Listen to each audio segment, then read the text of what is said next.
Durante a ditadura militar havia pelo menos uma honestidade brutal. Ninguém escondia que o regime era de exceção. Existia censura, mandatos eram cassados, prisões podiam ocorrer sem ordem judicial. E diante disso, centenas de brasileiros foram obrigados ao exílio, até que o processo de abertura lenta, gradual e segura culminou na anistia de 1979.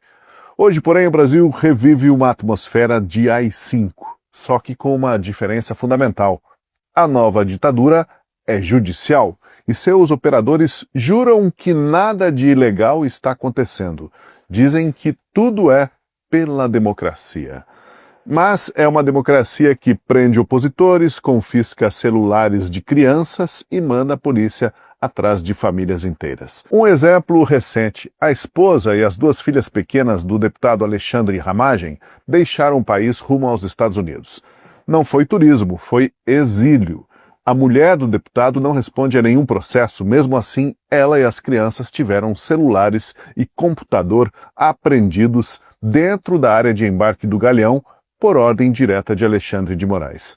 Sem crime, sem acusação, sem processo, apenas poder e abuso. Minha mamãe, ela pegou o celular. Eu perdi o celular, também uma vez que perdi o celular. E você também, o seu também foi. O caso da mulher e das filhas pequenas de Alexandre Ramagem é só a face mais visível de uma lista que cresce sem parar.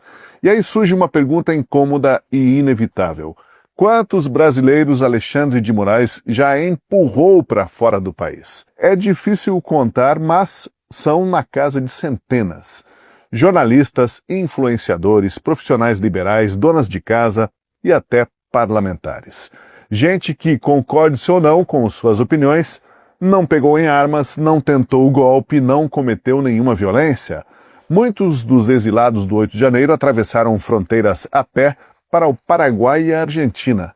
Foram acusados de tentativa de abolição violenta do Estado Democrático de Direito, sem nunca terem sequer arremessado uma pedra contra quem quer que seja. São chamados de golpistas, vivem hoje em países vizinhos, sem recursos, sem direitos e sem perspectiva de um julgamento justo.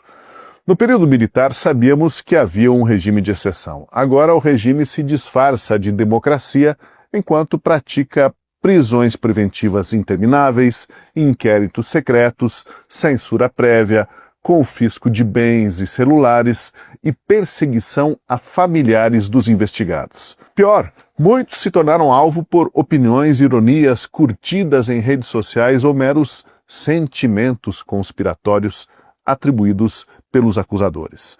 Tudo isso é justificado por uma narrativa pronta. Foi necessário para defender a democracia. Mas agora até jornalistas que sempre fizeram vista grossa ou passavam pano começam a admitir o óbvio. Outro dia, uma colunista escreveu: depois de superar o golpismo, o Brasil precisa enfrentar a falta de limites do Supremo. E aqui vale trazer a frase cirúrgica do advogado André Marcília, que é comentarista do Última Análise aqui na Gazeta do Povo. Cachorro ensinado a morder inimigos termina por morder o dono. Aceitar uma corte imoral sob qualquer circunstância é também uma imoralidade.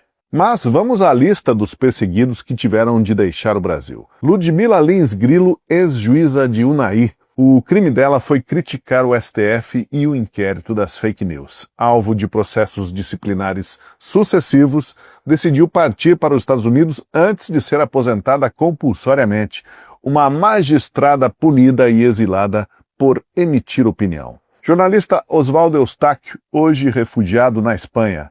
Investigado, mas nunca foi denunciado. Preso temporariamente, proibido de usar redes sociais, proibido de sair de casa, tudo por críticas políticas. A justiça espanhola negou a extradição e mandou um recado claro a Alexandre de Moraes. Os atos atribuídos a ele, Eustáquio, como crimes, são protegidos pela liberdade de expressão na Espanha.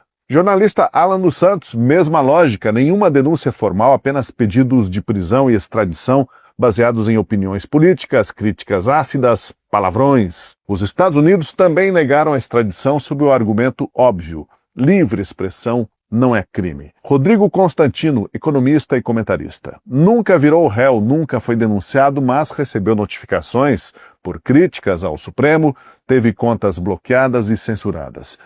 Preferiu respirar o ar de um país que não prende pessoas por opinião e partiu também para os Estados Unidos.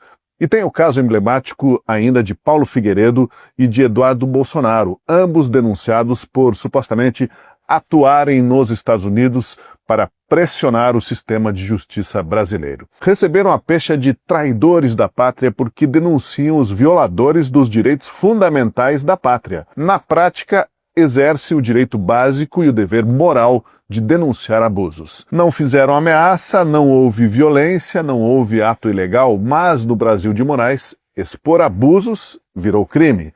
E aqui está a ironia histórica. Em 1979, muitos dos anistiados realmente participaram de luta armada. Assaltos, sequestros, execuções, guerrilhas. Mesmo assim, o país entendeu que precisava virar a página. Mas e hoje? Os exilados são jornalistas, comentaristas, críticos, pessoas que rezaram em frente aos quartéis, influenciadores que fizeram lives e cidadãos comuns presos em praça apenas por presenciarem uma manifestação que descambou para o vandalismo. O Brasil se tornou um dos raros países onde, até em tempos de paz, as pessoas precisam fugir. Críticas viraram crime. Quem está no poder é inatacável. Quem ousa falar dos abusos do regime e defeitos das instituições entra na mira do judiciário e pode ser calado à força. Derrubar redes sociais virou um lugar comum no país. Nas redes sociais, uma única pessoa, afinal, pode falar para centenas, para milhares, para milhões. Por isso, calar os críticos virou a arma preferida do regime. Mas será que isso é aceitável? E aí vale lembrar o alerta da música do grupo Rapa. Paz sem voz não é paz, é medo.